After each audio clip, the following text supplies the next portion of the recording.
every operation that all these smart devices will make are interactions with our cloud to make this possible between your smartphone and any software that you use to this hardware. So also a lot of these devices are possible or make possible to be controlled by voice commands. So that's why I'm saying that we have more than 120 million of interactions with Alexa, with Google Assistant, turning off a device, turning off a light bulb, etc. And the response time is also very, very, very fast, which is very important because not all the time the ecosystem is about comfort. Many times it's about security, and there is no space to wait for the device to give you the information that you need, right? So this is why basically TUYA became so powerful as company in the IoT business, and so important for the user, because basically you don't need now 10 apps in your cell phone to control the vacuum cleaner one, another the pet feeder, another the lighting, another the camera, another the security sensors. And most important, if they are under the same software, under the same ecosystem, you can create the smarter scenarios, which is super important. To open a door, a door sensor will detect that you're opening the door, and the vacuum cleaner will start the cleaning or stop the cleaning. It will turn off the lights, etc. Why? Because everything is under the same app.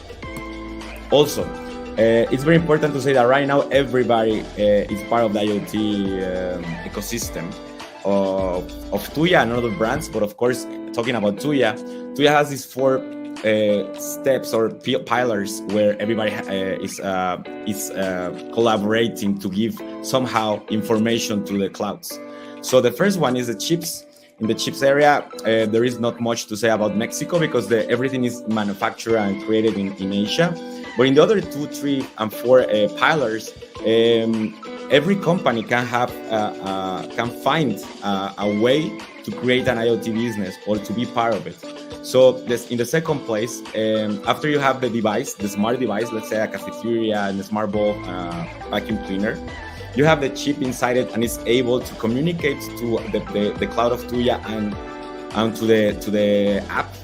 Then you will have the device with the brand, the original brand, or branded as you need. So many companies in Mexico will get branded the devices with their own brands, and they will not have the product with the brands from China, right, or from Mexico, because we're making sensors, for example, manufactured in Mexico. But it's the same thing.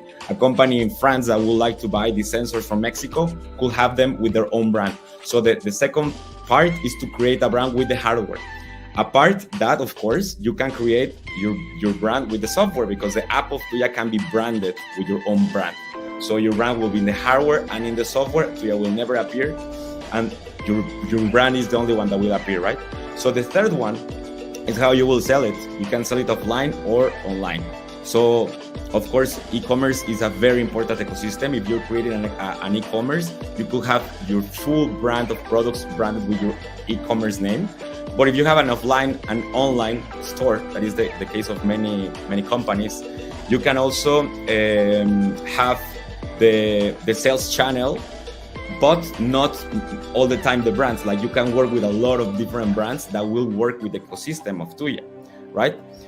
And another part that is very important is not just where I buy, what image or branding the products will have, the software will have, but who's gonna get the ownership of that product that I'm selling. Let's say that you will sell 1,000 cameras to a hospital, or you will sell sensors to make some project in a smart city, or you will come to a school to put the smart lighting, etc.